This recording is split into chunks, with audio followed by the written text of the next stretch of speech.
Tout arrive. Eh bien, normalement, nous devrions avoir un budget, à moins que quelques motions de censure interviennent dans ces jours prochains. En tous les cas, contre toute attente, c'est le 49.3, la procédure du 49.3 qui va être adoptée par le Premier ministre, qui ne voulait pas, justement, l'employer. Alors, on se posera la question de savoir si le président de la République, pour ce qui le concerne, n'a pas un peu perdu la main, puisque lui, il était partisan d'une autre option. On se demandera qui sont les gagnants et les perdants du projet de budget qui a été concocté à l'Assemblée nationale, et le mot n'est pas galvaudé là pour une fois. Et puis, troisièmement, on se posera la question de l'avenir du Premier ministre Sébastien Lecornu. Tout ça avec les meilleurs spécialistes de la Terre, comme il se doit.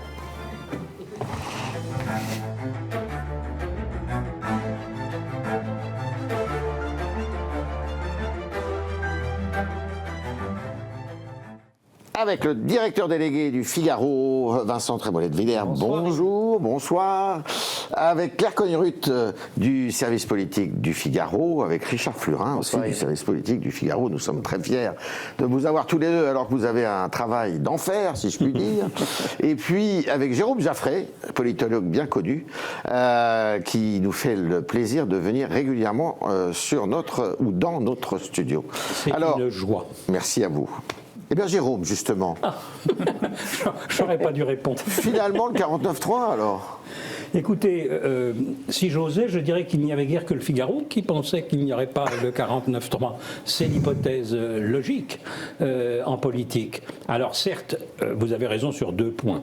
Macron a fait courir le bruit qu'il préférait les ordonnances, et Lecornu avait dit qu'il ne voulait pas du 49.3.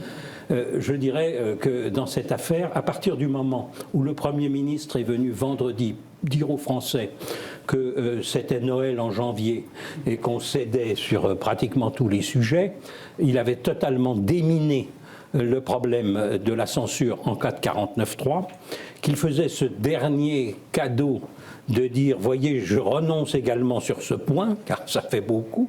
Enfin, le sujet de l'avenir de Lecornu, nous en parlerons dans un instant. Tout à l'heure. Et du coup, le groupe socialiste est dans une situation où lui-même avait dit que l'essentiel, c'était d'éviter le 49.3, mais c'est un 49.3 qui n'a rien à voir avec les 49.3 habituels de la Ve République. Le 49.3, dans l'histoire de la Ve République, c'est le gouvernement impose sa volonté au Parlement, parfois même à sa propre majorité, dit chiche, vous me renversez si vous n'êtes pas d'accord. Là, on est dans la situation où il n'y a pas de majorité et où en réalité, ce qui est présenté comme budget n'est absolument pas celui du gouvernement, mais beaucoup plus celui du Parti socialiste.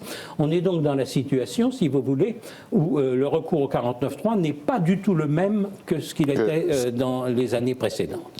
Vincent, on a assisté, dans le Figaro, on s'en est fait l'écho, donc au dialogue entre le Premier ministre et son président de la République. Il y en avait un qui ne voulait pas du 49.3, c'était le Premier ministre, et l'autre préférait, c'est compliqué, préférait les ordonnances, qui n'ont jamais été utilisées d'ailleurs dans le cadre du passage d'un budget. Et donc, je posais la question de savoir si le président de la République n'avait pas perdu la main, c'est-à-dire n'avait pas perdu la maîtrise, finalement, de la politique menée par l'exécutif. Le président de la République, ou en tout cas son entourage, vous dirait que pas du tout, qu'à l'Élysée, on ne s'est jamais soucié du véhicule utilisé, que l'important, c'était qu'il y ait un budget à la fin et que le gouvernement ne soit pas censuré. Mais en vérité, pendant les 10 derniers jours, à l'Élysée, on s'est plongé dans le CT de Gaulle d'Alain Peyrefitte, dans lequel le général de Gaulle expose la possibilité de gouverner par ordonnance lorsqu'il n'y a pas de majorité. Et on lisait avec délectation ces lignes comme si elles pouvaient être applicables. Quel était l'avantage pour Emmanuel Macron ? Il était simple, il y avait un budget certainement, même s'il y avait censure du gouvernement, et il y avait la possibilité de revenir au budget originel, et donc de ne pas avoir à taxer les entreprises, comme ce qui se passe depuis le cadeau de Noël en janvier, dont a parlé Jérôme Jaffray. Voilà. Donc on peut dire que dans ce mini bras de fer, c'était pas non plus un combat à la vie et à la mort, Sébastien Lecornu a pu imposer ses vues, et dans les innovations constitutionnelles que cette période nous offre, on s'aperçoit qu'il y a vraiment un rôle de vice-premier ministre qui existe, qui est occupé par Olivier Faure. Oui, c'est ça. Alors, en plus, parce que ça c'est sur la forme, mais sur le fond, si le projet de budget tel qu'on le connaît aujourd'hui est adopté, eh bien, c'est un budget de renoncement pour l'exécutif et notamment pour le président de la République. C'est toute la politique économique qu'il a toujours prônée qui est d'une certaine façon remise en question. Ça dépend de la manière dont vous exposez le narratif ou comment dire, l'histoire qui s'est déroulée depuis maintenant plus de 2 mois. On va sans doute en parler tout à l'heure. Quand les socialistes vont dire qu'ils sont gagnants, les républicains vont dire que le groupe des députés, les républicains vont dire qu'il valait mieux le moins pire que pas de budget du tout. Et Emmanuel Macron pourra sans doute raconter face à quand même un monde économique qui lui mettait une forme de pression, parce qu'il y a ça aussi. Et quand vous êtes dans les cerveaux des économistes, c'est toujours un peu la logique de on préfère savoir ce qui va se passer, ce à quoi s'attendre, que la plongée dans l'inconnu total. Donc lui, Emmanuel Macron pourra dire, bon, voilà, j'arrive avec ce plan. Et c'est une manière, et Sébastien Lecornu pourra quand même se féliciter d'imposer a priori un 49.3 qui est certainement pas le même que les précédents, puisque il a été quasiment demandé par les socialistes bien avant ces derniers jours. Et donc, finalement, tout le monde peut raconter sa victoire quand les extrêmes de l'échiquier politique vont continuer à dénoncer le texte.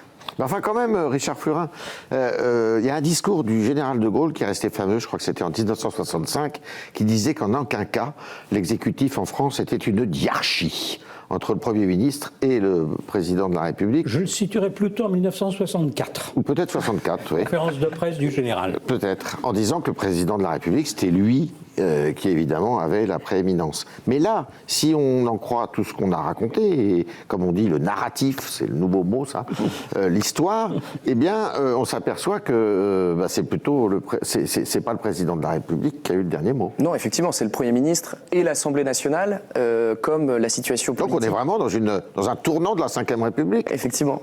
On va commencer avec Richard et puis... Je serai très bref, monsieur Jaffray. Il va parler, il sera démenti par Jérôme. Non, mais c'est certain. Mais c'est la Ve République telle qu'elle est devenue par la force des choses, enfin plutôt par la force d'une dissolution malencontreuse du président de la République qui fait que les choses sont ainsi faites.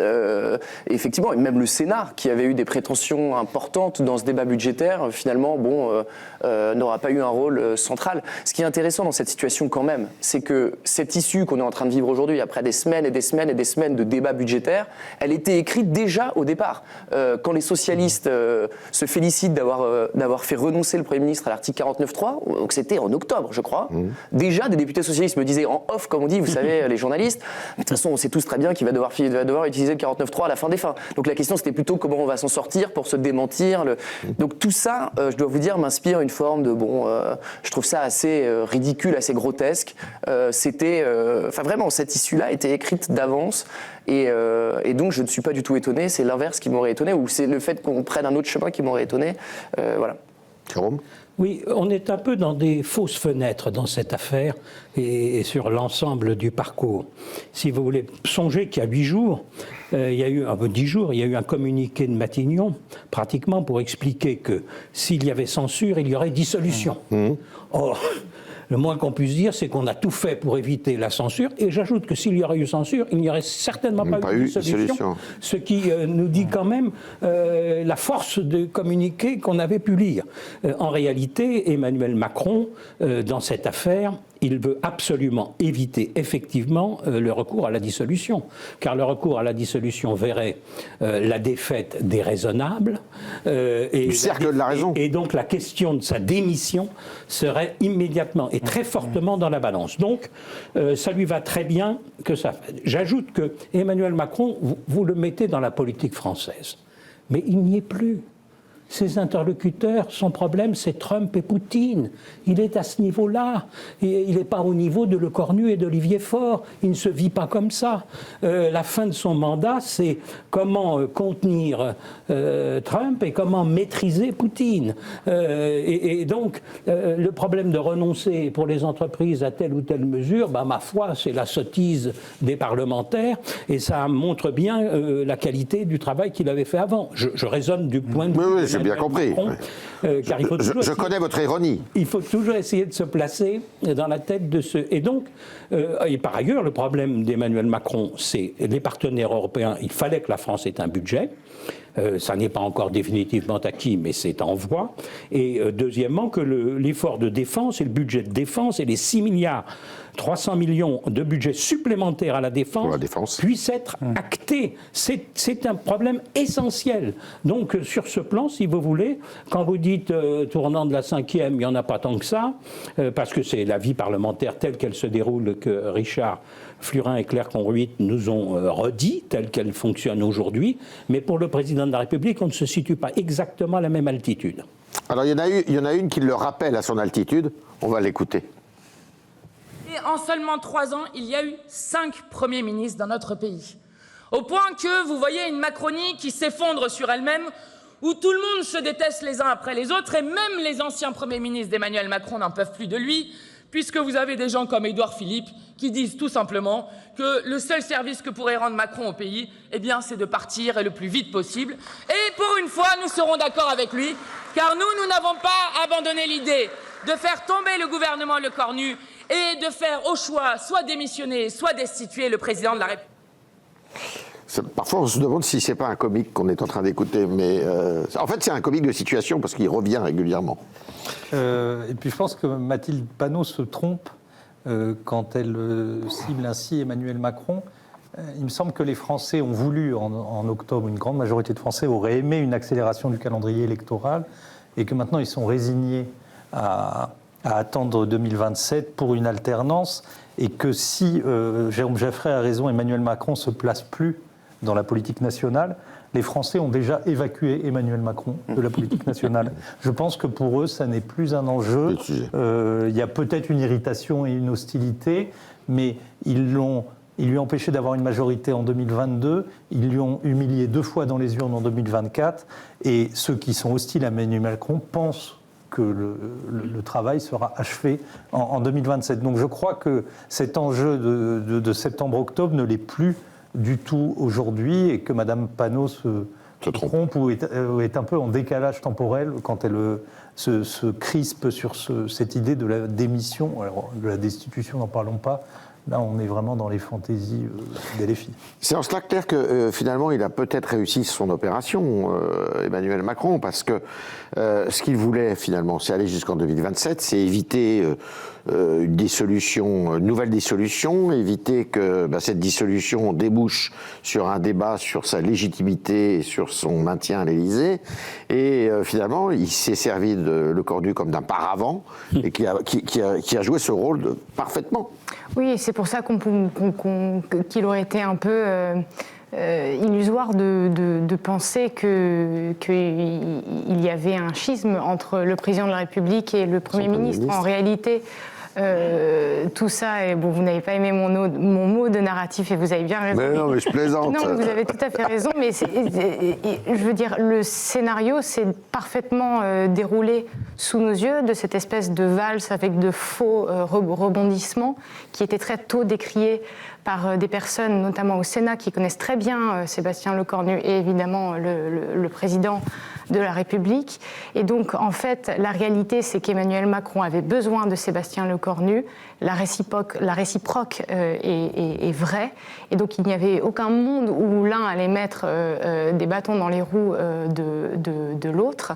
Et pendant ce temps-là, ce qui était intéressant, c'était de voir qui, parmi les héritiers d'Emmanuel Macron, a réussi ou non à tirer profit de tous ces épisodes. Et celui qui a réussi est finalement celui qui est le seul à avoir été trahi par Emmanuel Macron, c'est Gabriel Attal. Et je date la trahison de la dissolution, qui n'avait pas été annoncée à Gabriel Attal. Et en réponse à cela, Gabriel Attal assume cette trahison, est aussi l'un des seuls à ne pas avoir appelé à la démission du président de la République. Et donc il a une manière de manœuvrer, de naviguer dans ce scénario qui, je trouve, très intelligente et qui prouve peut-être que c'est celui qui connaît mieux le cerveau du président de la République. Effectivement. Jérôme Jaffray, une question en forme de boutade. Est-ce qu'on peut résister à Donald Trump quand on n'a pas résisté à Olivier Faure? Alors, oui, je trouve que Olivier Faure pourrait-il résister à Donald Trump pour boucler votre question et aller jusqu'au bout.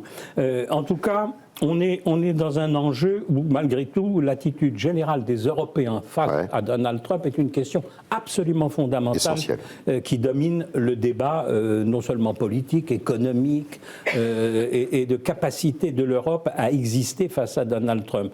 Alors qu'Emmanuel Macron soit l'un des acteurs de ce combat, il représente, au-delà de toutes les critiques qu'on peut lui adresser, quelque chose de nécessaire, me semble-t-il. Alors, ce qui est vrai dans cette affaire, c'est que la France est quand même dans un état économique, ce budget, parce que considérez quand même qu'on part avec, c'est formidable de dire on va s'arrêter à 5% de déficit. Oui. Et c'est un exploit qu'il faut saluer. C'est-à-dire 150 à 160 milliards de déficit inscrits supplémentaires chaque année, avec en plus la charge de la dette, et qu'on nous explique que le pays est bien géré dans ces conditions. Il est clair que c'est un affaiblissement de la France par rapport aux autres pays de l'Union européenne, et l'hypothèse que je ferais volontiers, c'est que si l'Union européenne se montre aussi aimable avec la France à ce sujet, c'est qu'un certain nombre de pays ne se désolent pas de l'affaiblissement de la France. Bien sûr. C'est dans ce cercle que nous sommes.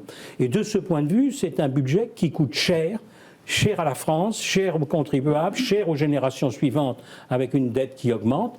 Donc, il n'y a pas forcément lieu de se réjouir. Et qui est un budget qui est fondé sur une formule mensongère. On se souvient que pour François Hollande, à la fin, c'est l'État qui paye.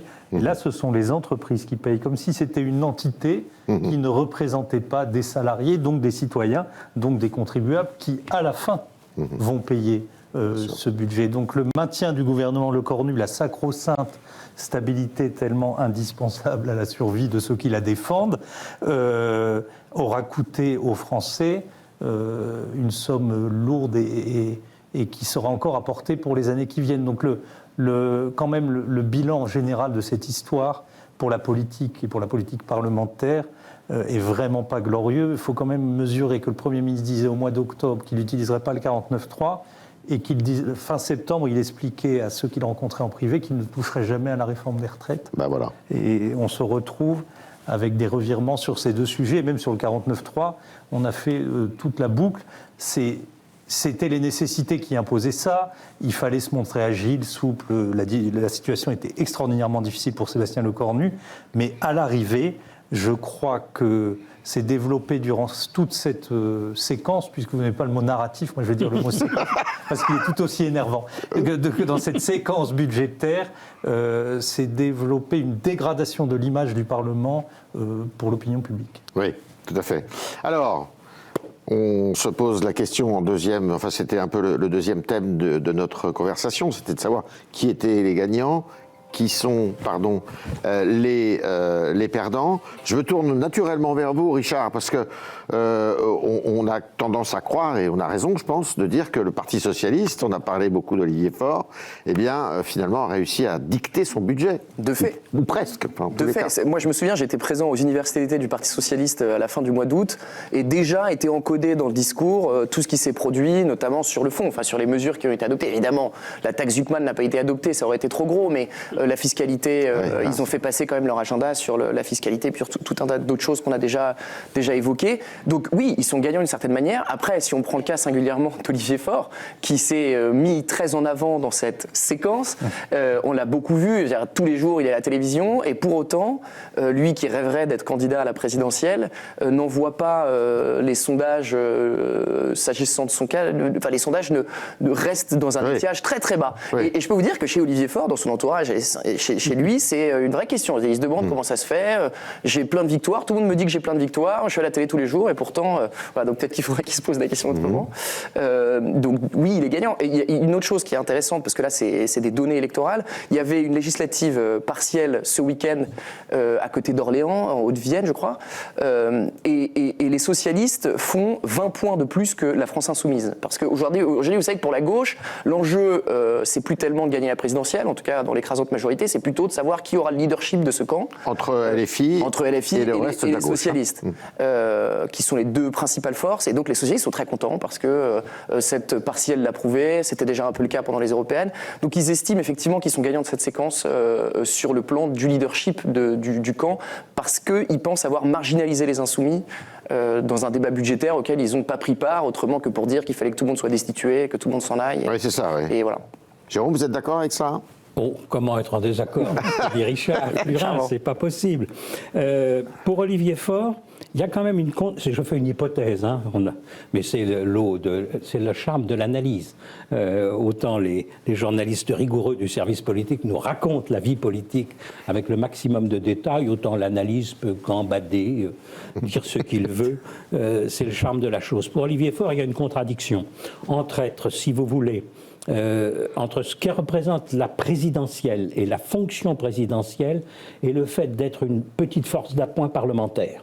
Quand vous n'êtes qu'une force d'appoint parlementaire, vous n'en prenez pas en même temps la fonction d'incarnation présidentielle. Voilà. Et du coup, le Parti socialiste, avec 11% des sièges à l'Assemblée nationale, pèse très lourd, mais il pèse très lourd dans un système dont beaucoup de Français voudraient qu'il redevienne un système présidentiel et majoritaire. Et de ce point de vue, ce n'est pas ce qu'il propose. Comme perdant, je me tourne vers Claire Conruy pour qu'elle nous dise ce qu'elle en pense. Je mettrais volontiers les Républicains. Sacré perdant de cette partie budgétaire, car quand même, il y a une chose dont on était totalement sûr, c'est que les Républicains ne pouvaient pas se permettre de voter la censure.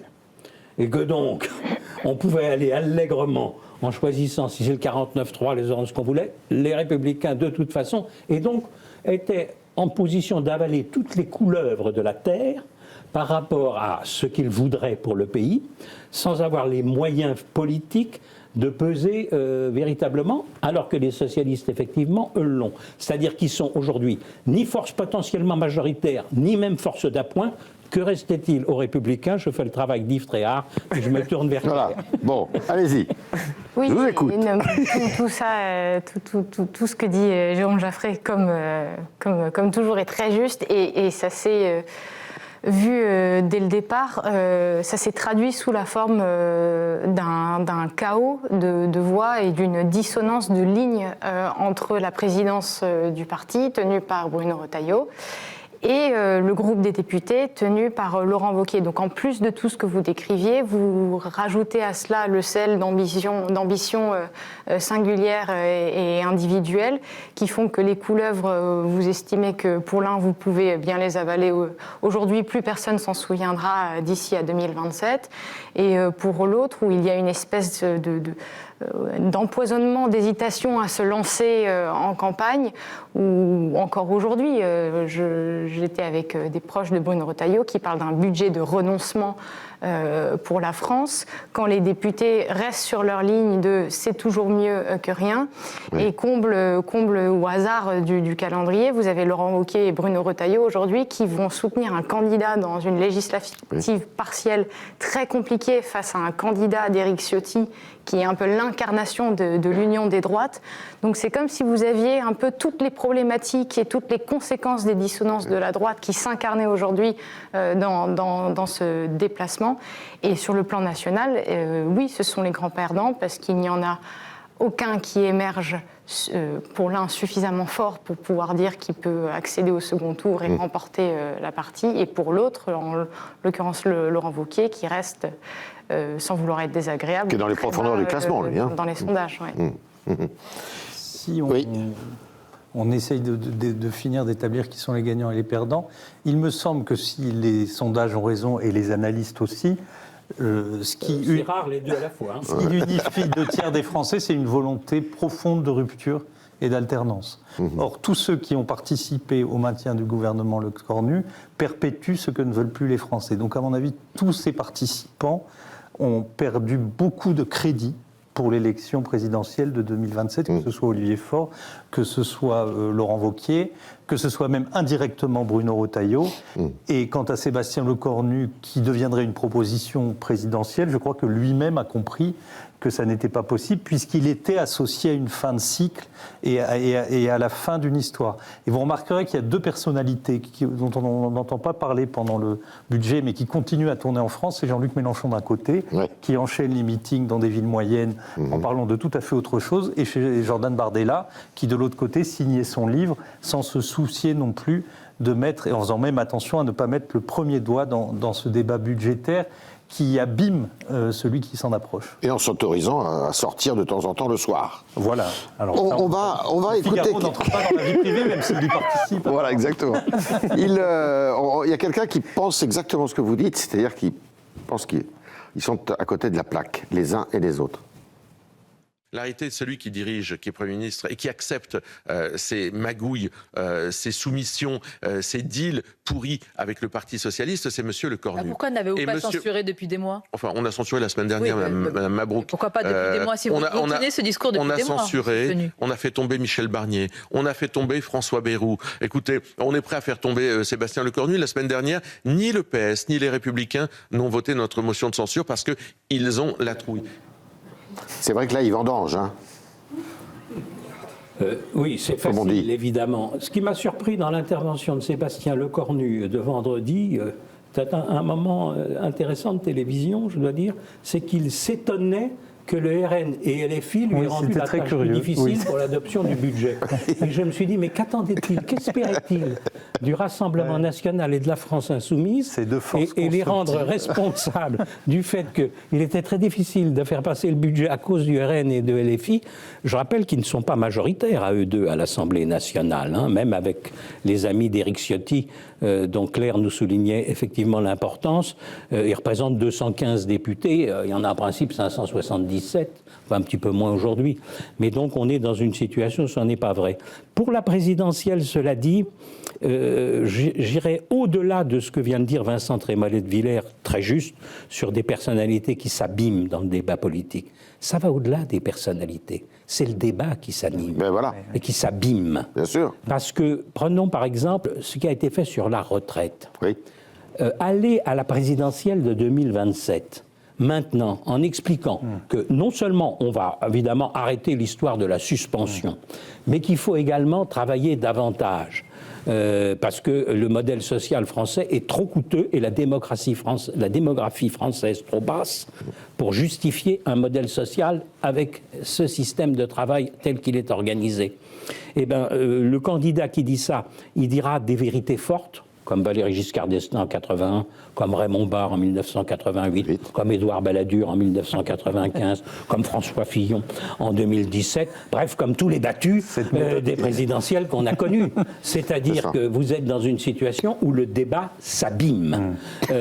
Et du coup, la question c'est comment feront les gouvernants de demain pour gérer un pays qui s'enfonce dans des budgets de plus en plus déficitaires, d'une dette de plus en plus lourde, d'une charge de la dette qui peut nous étrangler.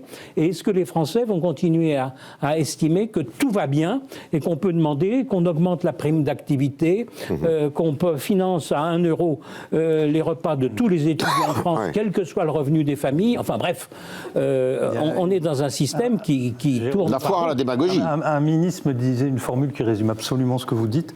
La politique n'est plus la solution. elle est devenue pour les Français le problème. Le problème, oui. Et c'est le bilan de cette histoire, c'est-à-dire que la proposition politique en elle-même est abîmée. Donc on peut voir arriver aussi des figures qui veulent tout renverser, de dégagisme très radical, qui peut-être ne sont pas encore dans le champ aujourd'hui, mais enfin ça... Pensez à Patrick Sébastien. J'espère que... j'en sais rien, je dis rien, moi je fais pas de prédiction, mais je crois pas quand même qu'on ira jusque-là, mais on sent très bien qu'il y a un désintérêt, voire un dégoût maintenant pour ce débat abîmé dont parlait Jérôme Jaffray. Avec, Richard, les entreprises qui vont passer à la caisse, là. Ouais. La surtaxe, 8 milliards d'euros, c'est pas rien quand même. Hein. Alors c'est évidemment les grands groupes qui vont payer, mais ces grands groupes font eux-mêmes travailler des PME, un tissu de PME à travers toute la France, et c'est décidément et toujours les entreprises qui sont les boucs émissaires de nos insuffisances. Oui, c'est le réel. Je disais tout à l'heure que tout était déjà écrit presque dès le mois d'octobre et que les politiques embruissaient en off ou dans les coulisses. Mais effectivement, tout ça a des conséquences réelles. Les Français le voient bien et ça participe de ce climat qui a été largement décrit et c'est préjudiciable effectivement pour les entreprises régulièrement, mais pour tous les Français. Et sur les petites entreprises dont vous parlez, il y a quelqu'un qui l'a bien compris, c'est Jean-Luc Mélenchon qui, en ce moment, pour démarrer cette pré-campagne, s'intéresse énormément au cas des petites et moyennes entreprises. Ça doit être difficile pour lui, non ? Effectivement, c'est difficile, mais il fait ce pari-là. Toujours dans une dialectique, les petites entreprises contre les grands groupes, etc. On se refait pas. Dominant. Voilà. Mais c'est une manière pour lui d'entrer dans le débat. Et je pense que tout ça est lié effectivement aussi au budget et au climat général. Bien sûr. Alors, les entreprises sont quand même... Oui. Elles sont souvent remontées, mais elles restent discrètes. Là, il y a une expression publique continue qui s'amplifie, avec des figures comme le patron du MEDEF qui est intervenu à plusieurs reprises directement contre la politique du Premier ministre. Et je crois que le mot qu'on leur a envoyé Sébastien Lecornu vendredi soir pour essayer de les apaiser a eu l'effet exactement contraire de ce qu'il cherchait. D'un mot sur les entreprises, j'ajouterais, si vous voulez, qu'il faut bien comprendre que les parlementaires détestent voter des économies. Ça, parce que des économies, derrière les économies, il y a des clientèles. Dans les clientèles, il y a des électeurs. Et deuxième caractéristique, les entreprises ne votent pas. Et ça, en politique, ça compte aussi beaucoup. Et les dégâts, ils sont plus lents, ils sont sur le terrain économique, ils finissent par peser sur l'ensemble du pays et le pouvoir d'achat des Français.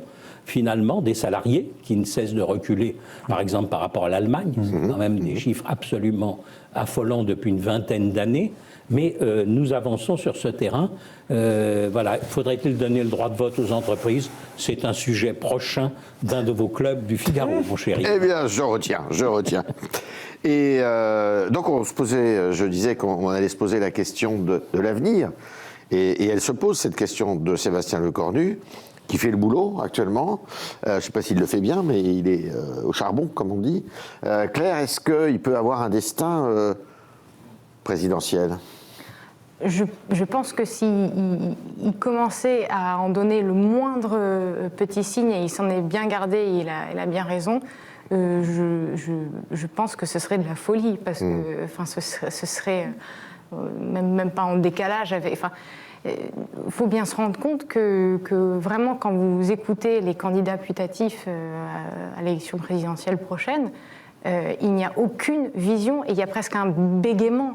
Moi, j'écoute à droite tous ceux qui se préparent. Je ne sais pas ce qu'ils préparent. C'est-à-dire que et ils ont presque... on parle parfois de tickets, tout se centre autour de avec qui partir et quand le rejoindre et si je ne suis pas assez fort à ce moment-là. Et puis d'un coup, au bout de 10 minutes, à un peu faire de la politique fiction comme ça c'est chez LR, je ne sais pas à gauche, mais ils sont un peu saisis en se rendant compte qu'ils sont complètement à côté de la plaque. Donc, et je suis assez d'accord avec Vincent, Sébastien Lecornu, à mon avis, est le dernier personnage de la 10e saison de la série Emmanuel Macron. Donc, à moins de créer une nouvelle série, les spin-offs qui marchent jamais tout à fait bien, mais suffisamment pour qu'il y ait quelques spectateurs, je ne sais pas si ça donne un candidat qui remporte l'élection présidentielle. Alors, faut-il encore, d'ailleurs, Richard, parce qu'on ne l'a pas dit, hein, il faut qu'il passe l'obstacle de 3 motions de censure, au moins 3. Peut-être 4. Oui, effectivement, et surtout, je crois, si je ne m'abuse, que... Nous expliquer là un peu de pédagogie. Sur les textes budgétaires, il va y avoir plusieurs 49.3. Il ne suffit pas d'un 49.3, et donc à chaque fois, ce sera une nouvelle occasion de... C'est-à-dire que là, on va entamer la partie recettes, 49.3 et motion de censure. Après, il y aura la partie dépenses, 49.3 et motion de censure. Après, il y aura l'ensemble du texte, exactement, 49.3 et motion de censure. Et peut-être renvoi de l'ascenseur. Après examen au Sénat qui va repatouiller tout ça et qui va déplaire à l'Assemblée nationale, et donc le gouvernement est obligé de ressortir un 49. Exactement, ça fournit autant d'occasions potentielles de censure, mais je peux d'ores et déjà vous dire, d'ores et déjà faire le pari que ça passera. On le sait, c'est comme je vous disais, c'était écrit depuis octobre. D'accord. Parce que les socialistes, Boris Vallaud ce matin dans Le Parisien expliquait qu'il était très content des annonces qui étaient faites vendredi, à quelques détails près, et qu'évidemment il n'est pas du tout macroniste, mais qu'il est quand même content de cette situation. Et au fond, la philosophie des socialistes, je pense d'ailleurs comme la philosophie des LR, c'est à tout prix éviter la censure, parce qu'à tout prix éviter la dissolution, et vite, concentrons-nous sur les municipales qui constituent, et qui arriveront en mars, et qui constituent un enjeu majeur pour ces partis politiques, parce que c'est leur dernier vrai bastion. Pour ce qui est des socialistes, pour ce qui est de LR, ils ont beaucoup de villes, les municipales, c'est très important pour eux, donc ils aimeraient bien être ce sujet vite derrière eux, éviter l'instabilité politique nationale pour pouvoir se concentrer sur le local. Donc, a priori, sauf surprise, même si beaucoup d'occasions de censure se présenteront, même si LFI et le RN se montrent très convaincants dans leur défense de la censure, je pense que ça ne se produira pas. D'accord. En plus, ça va recommencer évidemment à la fin de l'année avec le budget 2027. Effectivement, mais on sera dans un contexte pré-présidentiel. Le nouveau président pourra modifier le budget, donc ça risque quand même de bien se passer. Non, le nouveau président ne sera pas encore là. Non, mais il le sera en mai 2027, et à ce moment-là, il pourra amender le budget qui a été adopté. Donc, en tout cas, le débat sera à mon avis moins dense, moins intense. Jérôme Jaffray, qui exactement est Sébastien Lecornu? Qu'est-ce qu'il a montré? Écoutez, moi, j'ai trouvé admirable la formule de mon ami Alain Duhamel, qui sort son livre Les Politiques, plus de 60 portraits acérés. J'ai relevé cette formule pour Sébastien Lecornu: allure de panda, œil de renard. C'est admirablement visible. Alors vous, qui êtes un grand analyste animalier, qu'est-ce que ça veut dire? Eh bien, ça veut dire qu'on ne peut pas dire qu'on ne soit impressionné quand on voit s'avancer Sébastien Lecornu, mais l'œil vous dit qu'il sait capter la politique, il sait capter le moment politique. Et là, je dirais que la devise, c'est tout pour survivre. Car quand on songe à l'échec rapide de Michel Barnier, au sabordage de François Bayrou, qui restera dans les annales de la Ve République comme une performance politique de premier ordre, on a une situation où ce Premier ministre peut espérer durer jusqu'en 2027. C'est ça. Et c'est ce que vient de nous dire Richard Flurin. C'est-à-dire qu'au fond, nommer, si vous voulez, en octobre 2025, après 2 premiers ministres qui viennent de trébucher, un président au plus bas, une assemblée hostile, et vous réussissez à durer jusqu'en 2027, il y aurait là une véritable performance politique. Alors le problème, c'est de gérer ensuite cette performance politique pour Sébastien Lecornu. Et là, ça n'est pas évident. D'abord, les relations avec le Sénat ont été très mauvaises. Or, ça n'est pas rien, car il visait profondément la présidence du Sénat à terme, et il va falloir du temps pour rabibocher, et donc elle s'éloigne très fortement. Ce n'est pas un leader de parti, et Claire Conruit vient de nous expliquer son admiration pour Gabriel Attal, et le fait qu'il a pris vraiment la main sur le parti du président, et les finances du parti du président. Ça n'est pas rien, ça laisse évidemment Sébastien Lecornu dépourvu. Il a trop cédé aussi, Sébastien Lecornu, pour installer une candidature présidentielle pour 2027. Quand vous finissez par accepter toutes les demandes des socialistes, pratiquement pour faire votre budget, ce que vous allez expliquer ensuite aux électeurs de droite ou du centre-droit, qu'il est l'homme de la situation. Donc, Si le Cornu va jusqu'en 2027, c'est la performance du panda avec son œil de renard. Et ensuite, le temps, il est jeune encore, bien qu'il ait l'air très vieux. Oui. C'est une caractéristique. Il a lancé une mode aussi, hein. Oui. Le pull vert. Enfin, il ne fait rien pour se rajeunir, on est d'accord. Il a lancé plusieurs modes. Il a lancé le pull au vert, le poireau, et la métaphore culinaire. C'est vrai. Parce qu'il faut ficeler le rôti, farcir la paupière. Tout le monde n'a pas compris d'ailleurs. Mais il a ce goût-là. Et dans l'œil de renard, il y a le goût qu'il a d'être sous-estimé. Et ça, c'est souvent un signe d'intelligence, et c'est souvent comme ça que les gens vont très loin. Il se définit comme le Premier ministre le plus faible de la Ve République. Il dit, au fond, je ne suis qu'un petit ministre des relations avec le Parlement. Et il prend l'air un peu courbé, qu'on ne le prenne pas au sérieux, qu'il se dise qu'il fait comme il peut, et que de toute façon, il est là pour éteindre la lumière. Je crois qu'il a quand même... Il y a un côté toucher ma bosse, hein, un petit peu. Il a cette habileté-là. Il se montre au Parlement, à l'Assemblée nationale, extraordinairement efficace. Les gens l'aiment bien, de tous les partis, parce qu'il arrive à tisser un lien avec eux.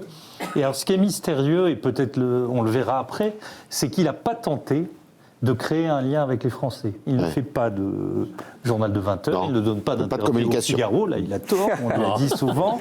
Il ne fait pas de communication, il ne fait pas de post Instagram avec son chien. Or, c'est quelqu'un qui correspond au pays. Il a, on dirait parfois, un film, un second rôle des années 70. Un acteur des années 70. Si vous permettez, Vincent, ces électeurs, ce n'est pas les Français, ce sont les parlementaires. Oui, voilà. Et il ne s'intéresse donc qu'aux parlementaires. Il pourrait tenter de créer quelque chose parce qu'il est intact pour les Français. Les Français ne le connaissent pas. En fait, ils ne savent pas. C'est ce qu'avait essayé de faire François Bayrou, de prendre un témoin, les Français, contre les parlementaires, justement. Enfin, et pour le moment, il ne l'a pas fait. Mais comme dit Claire Conduit, et elle a raison, je pense que le jour où il essaye de se métamorphoser en figure présidentiable, alors là, ça sera beaucoup plus compliqué. Surtout qu'on ne le croira pas. Oh, c'est ça, je n'en sais rien, mais quelle histoire il aura à raconter. Et celle des derniers mois, et pas très flatteuse. C'est peut-être une performance. Ça ne fait pas rêver un électeur. C'est le moins qu'on puisse dire. Alors lui, peut-être pense que son rôle de ministre de la Défense, où il a été très apprécié des militaires, où il a fait passer les lois de programmation sans aucune difficulté, participe d'une image de sérieux, de crédit et de patriotisme dans l'opinion publique. Je pense qu'elle n'est pas tellement perçue. Enfin, Sébastien Lecornu, je ne sais pas s'il est le plus faible des premiers ministres de la Ve République, mais il est l'un des moins connus, il me semble. Il en a de la nostalgie du ministère des Armées. Oui, c'était le ministère où il était heureux. Mais quand même, pardon, juste d'un mot, au risque de me répéter, je crois qu'il faut quand même dire qu'il profite d'un contexte politique qui lui est extrêmement, en tout cas qui est extrêmement favorable à la réussite de ce passage du budget. Je ne pense pas, pour ce qui est des socialistes en tout cas que je connais bien, ils n'avaient qu'une envie, c'était que le budget passe et vite. J'ai beaucoup de socialistes qui me disent c'est super, tout le monde dit que Sébastien Lecornu est très habile, très intelligent, etc. Mais nous, quand on vient chez lui, on vient pour que le budget passe. Enfin, il y a quand même cet arrière-fond-là. Donc il y a un contexte qui participe à sa réussite. De les convaincre. Exactement. Ouais. En fait, il se fait manipuler. Je ne sais pas, mais... il a l'intelligence du contexte. Voilà, mais je ne dis pas ça pour sous-estimer, je dis ça pour... Tu peux donner le contexte à quelqu'un d'autre, regarde François Bayrou. Exactement, c'est pour ça qu'il a été habile malgré tout, mais il profite d'un contexte général. Alors, la tradition veut qu'il y ait des coups de cœur et des coups de griffe. On va commencer par vous, Richard. Oui. Vous allez nous dire d'abord les coups de griffe et après les coups de cœur. Mon coup de griffe va, une fois n'est pas coutume, à la France Insoumise, qui a organisé ce week-end un colloque à l'Assemblée nationale par Clémence Guettet, vous savez, qui est très proche de Jean-Luc Mélenchon. Oui, qui est une professeure d'économie, si je ne m'abuse. Non, je crois, en tout cas, elle se prétend intellectuelle. Et elle a organisé un colloque sur l'amitié. De l'Institut de la Boétie, c'est ça qui prouve son importance politique. Du mélanchonisme. Elle est coprésidente de l'Institut de la Boétie avec. Ah bah oui, c'est vrai, bien sûr. Ils ont organisé ce colloque et ils ont invité en grande star Geoffroy de la Gannerie. Je ne sais pas si vous voyez qui c'est, mais c'est un sociologue qui a écrit un livre il n'y a pas longtemps sur l'amitié, ce qui prouve que du reste, ce colloque a été sans doute inspiré par lui. Ouais. Et ils veulent.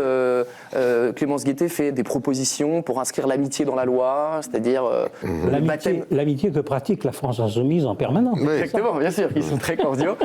Et le baptême républicain, enfin tout un tas d'expressions comme ça. Et j'ai perdu la phrase de Geoffroy de la Gannerie dans ce colloque, mais c'est tellement verbeux, si vous voulez, cette défamiliarisation, etc. Et donc, c'est malheureusement, j'ai plus la phrase, mais je veux dire, cette espèce plus de narratif.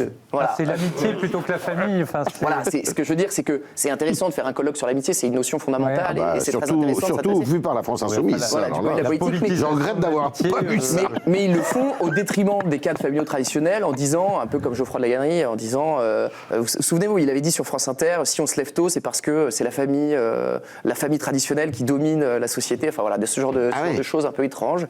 Donc mon coup de griffe, et je fais mon coup de cœur tout de suite ou on attend? Non, coup de cœur. Et mon coup de cœur, c'est pour le Grand Continent, je ne sais pas si vous connaissez cette revue. Bien sûr. Alors expliquez ce que c'est, parce que tout le monde ne sait pas. C'est une revue en ligne créée par Gilles Gressani, je crois, qui est normalien, et qui fait le pari de l'intelligence dans un paysage médiatique qui ne fait pas toujours ce pari-là. Et je trouve, pour comprendre l'actualité internationale, leur travail clé, fondamentale, essentielle. Ils traduisent énormément de textes, des points de doctrine, de personnalités qui sont très proches de Poutine, et ça permet d'avoir un éclairage, et pareil pour Trump, d'avoir un éclairage très très précieux dans les débats et les crises internationales qu'on a aujourd'hui. Donc je voulais leur rendre cet hommage. Merci. Ils ont un très beau principe qui est pour résister, il faut connaître. Ouais. Et donc ils donnent accès à des textes de penseurs proches de Poutine ou de conservateurs américains que d'autres n'auraient pas osé publier, mais ça permet d'avoir le logiciel intellectuel qui préside. Et ils sont très jeunes en plus. Ils sont très jeunes. Et c'est une entreprise qui marche bien. Ben oui, je crois. En tout cas, qui remporte un certain succès. Claire. Alors, mon coup de griffe me vient d'une anecdote qui s'est déroulée pendant le bicentenaire du Figaro. C'était le premier soir, j'arrive en cours de route au spectacle de Fabrice Lucchini. Il y avait un élu LR dont je tairai le nom qui était un peu à côté et qui me voit arriver et qui me dit « C'est trop long, on s'emmerde ». Et je lui dis oh, « Tu parles du spectacle ?» Il dit « Pas du tout, je parle du budget ». Il n'écoutait pas le spectacle, alors il était habité par le budget. Donc le coup de griffe revient donc à ce long film du budget dont on connaissait la fin, dont on fait une émission aujourd'hui, mais ça me permettait surtout de raconter ce quiproquo qui m'a fait beaucoup rire. Et mon coup de cœur va à un très bon documentaire fait par France Télévisions sur J.D. Vance, qui est... alors je ne sais pas s'il a été diffusé, mais il est accessible. Il était diffusé hier. Merci. Et qui est excellent donc, sur le parcours. Le parcours de ce très proche... De ce jeune homme. Du vice-président et très proche de Trump, et qui permet vraiment de rencontrer l'Amérique profonde de l'Ohio, de voir combien c'est un être absolument différent de Donald Trump, et c'est vraiment excellent avec de très bonnes interventions, et donc je le conseille vivement. Voilà. Qui est un personnage haut en couleur quand même, J.D. Vance. Oui, qui a eu une vie de famille absolument terrible. Il y a eu un mauvais film fait sur Netflix de la famille, sur sa mère en fait, surtout, qui était addicte. Et donc là, voilà, on a à la fois le versant... Drogue addict. Oui, tout à fait. Drogue. Oui, vous avez raison, parce qu'on peut être addict à tout plein de choses. Ouais. Et donc voilà, je le conseille. Cyril Louis lui avait consacré une passionnante série cet été. Oui. Vincent. Alors moi, c'est un sujet, mon coup de griffe un peu plus grave et qui tourmente la société française. J'ai été très déçu par l'attitude des sénateurs en commission sur la loi fin de vie qui est arrivée en commission la semaine dernière, où on aurait pu penser qu'ils allaient faire preuve de prudence, de scrupule et d'un peu plus d'exigence. Il se trouve que j'ai lu ce week-end une suite de notes publiées par la Fondapol sur cette question, notamment sur la question des gens en situation de handicap, sur la question des non-dits économiques de cette loi, sur la question de la psychiatrie qui est indispensable au discernement à la fin de la vie. Toutes ces choses qui ne sont pas abordées, qui ne l'ont pas été, et le Sénat pourrait être le lieu où on prendrait en compte tous ces éléments, et apparemment la volonté est plus expéditive.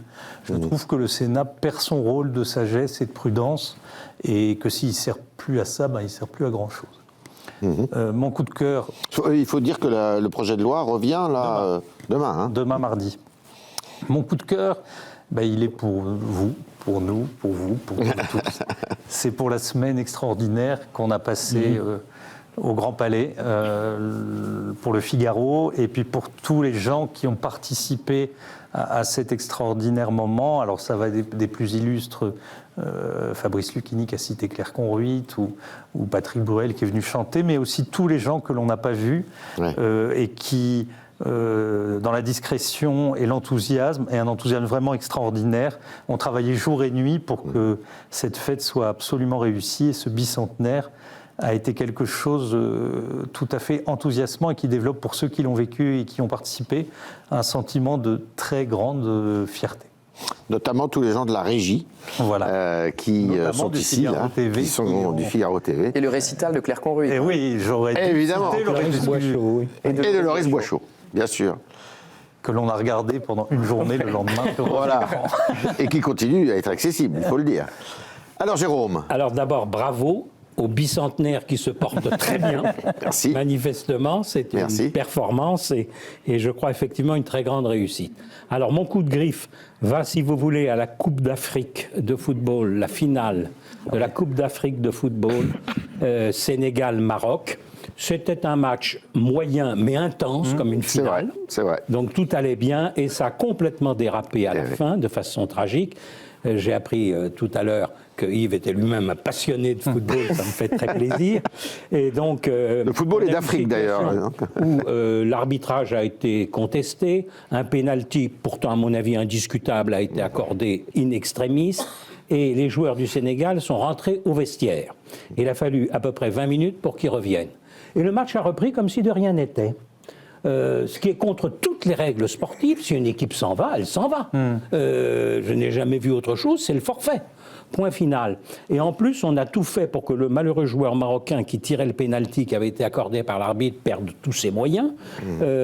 Alors le Sénégal, sur l'ensemble de la compétition, c'est pas illogique qu'il gagne, qu'il remporte, mais c'est un match qui m'a beaucoup choqué. Mauvaise image du football, mauvaise image de l'arbitrage, mauvaise image de l'Afrique, alors que tout s'était correctement déroulé jusque-là. C'est vrai. Donc c'est un moment pénible que nous avons vécu. Le coup de cœur, si vous m'y autorisez, il va aux soldats qui sont au Groenland. Parce qu'on ricane assez sottement du fait qu'il y a 12, 15 soldats des différents pays qui vont au Groenland. Mais ils représentent beaucoup plus que d'être 12 ou 15. Ils représentent nos libertés, le respect de l'état de droit, la justification du fait que si demain la Chine veut s'emparer de Taïwan, c'est inacceptable, que ce que fait Poutine en Ukraine est inacceptable, que ce que veut faire Trump sur le Groenland est inacceptable. Alors tout peut se discuter avec Trump, c'est un allié. Les États-Unis sont des amis. On peut réfléchir à la façon. Les États-Unis, il y a un traité militaire de 1951 qui leur donne des droits militaires au Groenland. Ils avaient un moment 11 bases militaires au Groenland, ils n'en ont plus qu'une. S'ils veulent en mettre 10 autres, il n'y a pas de problème, ça se discute. Mais je dois dire qu'il faut avoir pensé pour ces soldats qui sont au Groenland, ils représentent beaucoup plus qu'eux-mêmes, ils nous représentent tous. Bravo, c'est très bien dit. Bravo. La preuve. Bien, écoutez, là on a parlé du budget. Qu'est-ce qui peut se passer maintenant après, une fois que le budget sera adopté? C'est quoi le programme politique, j'entends, Les municipales, du 15 au 22 mars, retour aux urnes. Retour aux urnes, et puis l'avis à l'Assemblée. Donc il y a le projet de loi sur la fin de vie. Voilà. Ouais, qui est le gros morceau qui arrive. Et sinon, ça ne sera pas une année de réforme après. Vous m'autorisez à poser une question à Jérôme Jaffray? On y va, il nous reste 2 minutes. Sur les municipales, je m'interroge sur ce vote qui en général est décorrélé de la politique nationale, mais comme il y a eu une forme de fringale démocratique à l'automne, est-ce que ces élections peuvent être un défouloir pour ceux qui auraient voulu revoter pour des législatives, voire des présidentielles, et être des élections de dégagisme? Je sens presque l'amorce d'un désir. Non. Dans le propos du directeur délégué. Une neutralité absolue. Je m'interroge. Le dégagisme serait mérité. Le problème, c'est que des élections municipales contre le pouvoir en place, c'est très fréquent. Ça existe. Le problème, c'est que le pouvoir en place est absent des municipales. Totalement absent. Donc, il est dégagé avant même que ça commence. Ils se sont dégagés eux-mêmes en évitant du coup d'être dégagés par les électeurs. Donc ça ne peut pas exister. Quel sera le niveau exact d'abstention? Ça, nous aurons du dégagisme là-dedans d'une certaine façon. 5 ans, 6 mais ans, la comparaison est faussée par le fait qu'en 2020, il y avait le Covid, qu'il y a eu 55% d'abstention dans le pays pour les municipales, là où d'habitude, c'est autour de 35%. C'est ça. Et il y a 40 ans, c'était 20%, hein, vous voyez la pente.